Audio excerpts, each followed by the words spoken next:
මොකද දඩයමේදී මෙයාගේ ජොබ් එක තමයි දඩයම් කරන සතාව දඩයක්කාරයට අවශ්‍ය තැනට රිට්‍රීව් කරන එක. ටැලන්ට් ෂෝ කරන අය වුණත් එයාලා ගැන ලොකු විශ්වාසයක් තියලා මිනිස්සු ගොඩක් ඉස්සරහා පර්ෆෝම් කරන්න බය නැති. ඒක අද කාලේ සමහර මිනිස්සු ළඟවත් නැති ගුණාංගයක් කිව්වත් ලොකු වැරද්දක් නැහැ. බෑරගත්තු පාර්ශවයට නොදැනෙන්න ඒ ස්ථානයට ළඟා වෙන්න නම් යන ටීම් එක වගේම ඉවපස්ස යන බල්ලත් සයිලන්ට් වෙන්න ඕනේ. හායි ඩෝග් ලවර්ස්ලා හැමෝම පෙට්සිලෝන් තවත් වීඩියෝ එකට සාදරයෙන් පිළිගන්නවා. අපි මේ වීඩියෝ එකෙන් කතා කරන්න යන ඩොග් බ්‍රීඩ් එක නම් නොදන්න කෙනෙක් නැති තරම්. ඒ තරමටම මෙයාලා ලෝකේ පුරා සත්තුන්ට ආදරය කරන හැමෝගෙම හිත දිනා ගන්න සමත් වෙලා තියෙන ඩොග් බ්‍රීඩ් එක. ඒ තමයි කවුරුත් දන්න ගෝල්ඩන් රිට්‍රීවර්.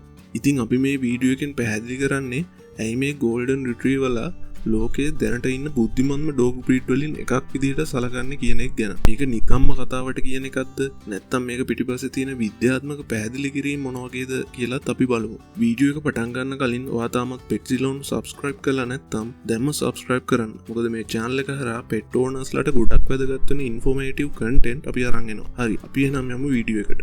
බල්ලන්ගේ බුද්ධි මට්ටම බලද්දී ප්‍රධානවම සලකා බලන දෙයක් තමයි ට්‍රේනබිලිටි කියන එක. ඒ කියන්නේ එයාලව ට්‍රේන් කරන්න කොච්චර දුරට ලේසිද නැත්නම් අමාරුද කියන එක. මේ ගෝල්ඩන් රිට්‍රීවර්ස් ලගේ ආවේනික ලක්ෂණයක් තමයි එයාලා කොයි වෙලෙත් කැමති එයාගේ ඕනව සතුරු කරන්න. ඉතින් ඒක නිසා එයාලට දෙන කමාන්ඩ්ස් එයාලා අකුරටම පිළිපදින්න උත්සාහ කරනවා. මේක නිසා තමයි ඩොග් බ්‍රීඩ් අතර හොඳ විනයක් නැත්නම් හොඳ ඔබීඩියන්ස් එකක් තියෙන බ්‍රීඩ් එකක් විදිහට මෙයාලව සලකන්නේ. මේ හේතුව නිසා මෙයාලව තෙරපියුටික් වැඩවලට වගේම ඔයාලත් දැකලා ඇති ටැලන්ට් ෂෝස් වලටත් ගොඩක් වෙලාවට සහභාගී කරගන්නවා. මෙයාලට තියෙන තව සුපිරි හැකියාවක් තමයි ගැටලු විසඳීමේ හැකියාව. එයාලට මොකක් හරි චැලෙන්ජ් එකක් දුන්නම ඒක විසඳන්න ක්‍රියේටිව් විදිහක් එයාලා කොහොම හරි හොයාගන්න try කරනවා. සමහර වෙලාවට තනියම ඩෝ හැන්ඩල් එක පාත් කරගෙන දොර අරන් එළියට යන්න උනත් මෙයාලට පුළුවන්. එයාලට ඕන දේ කරගන්න එක එක උපක්‍රම එයාලා පාවිච්චි කරනවා. මේ ගෝල්ඩන් රිට්‍රීවර්ස් ලව මුල් කාලේදී ස්කොට්ලන්තයේ මිනිස්සු විසින් ඇති කරලා තියෙන්නම හන්ටින් කම්පැනියන් කෙනෙක් විදියට. ඒ කියන්නේ දඩයමේ යද්දී දඩයම් කිරීම පහසු කරන්න මේ ගෝල්ඩන් රිට්‍රීවර්ස්ලා ලොකු උදව්වක් වෙලා තියෙනවා. මෙයාලගේ නම රිට්‍රීවර් කියන කෑල්ල ඇවිත් තින්නෙත් මේක නිසාම තමයි. මොකද දඩයමේදී මෙයාගේ ජොබ් එක තමයි දඩයම් කරන සතාව දඩයක්කාරයට අවශ්‍ය තැනට රිට්‍රීව් කරන එක. නැත්තම් සරලව කිව්වොත් ඒ සතාව කොටු කරලා දෙන එක. ඉතින් මෙයාලගේ මේ නිර්මාණශීලී බුද්ධියයි ශරීර සැකැස්මයි නිසා මේ වැඩේ පර්ෆෙක්ට් විදිහට කරන්න පුළුවන් වෙලා තියෙනවා. බල්ලෙක්ගේ බුද්ධිමත් බවට තව බලපාන ප්‍රධානම සාධකයක් තමයි එයාලගේ මතක ශක්තිය.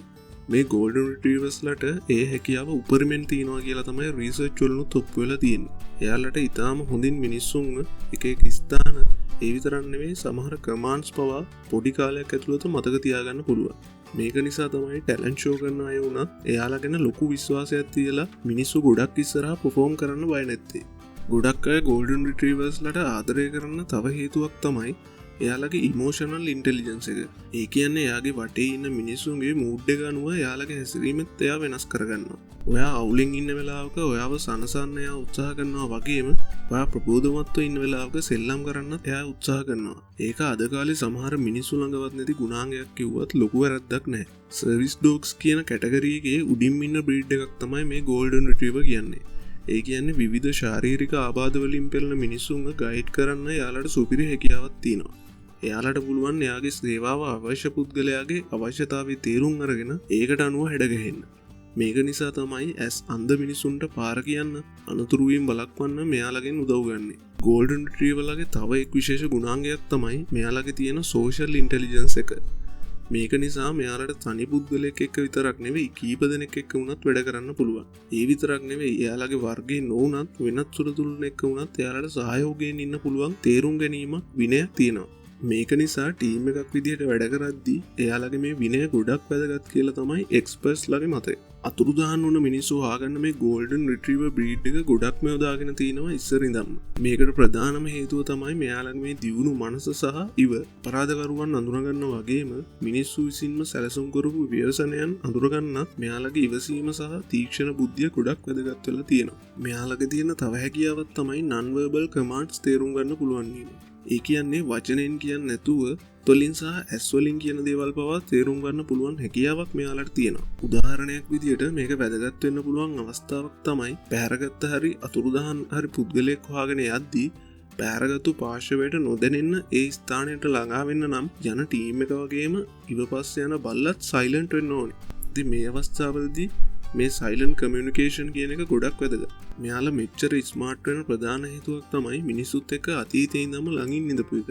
එයාලා දිගින් දිගටම අපෙන් දේවල් ඉගෙන ගන්නවා. එයාලගේ මේ කාම්, ෆ්‍රෙන්ඩ්ලි, වැඩි ඇග්‍රෙසිව් නැති ගතිය නිසා තමයි ගොඩක්ම පෙට් එක්ස්පර්ට්ස්ලා පොඩි ළමයි ඉන්න ගෙදරක හදන්න උනත් ගෝල්ඩන් රිට්‍රීවර් බ්‍රීඩ් එක රෙකමන්ඩ් කරන්නේ. හැබැයි පොඩි කාලේ ඉඳන්ම හරි විදිහට සෝෂලයිස් කරලා තමයි ඒ දේවල් එයාලගෙන් බලාපොරොත්තු වෙන්න ඕනේ. ඉතින් මේ ගෝල්ඩන් රිට්‍රීවර් ගැන වාගේ අදහස මොන වගේ එකක්ද කියලා අනිවාර්යෙන් කමෙන්ට් එකක් දාන්න. ඒ වගේම ගෝල්ඩන් රිට්‍රීවර් ඕන කෙනෙක් විදිහට ඔයා මෙයාලා ගැන දන්න දෙයක් තියෙනවා නම් ඒකත් අනිත් අයට දැනගන්න ෂෙයා කරන්න. ඒ වගේම මේ වීඩියෝ එක වැදගත් වුණා කියලා හිතනවා නම් ලයික් එකක් දාලා සබ්ස්ක්‍රයිබ් කරන්නත් අමතක කරන්න එපා. ආයෙත් මේ වගේ වීඩියෝ එකකින් හම්බෙමු. ඔයාලා හැමෝටම සුබ දවසක්.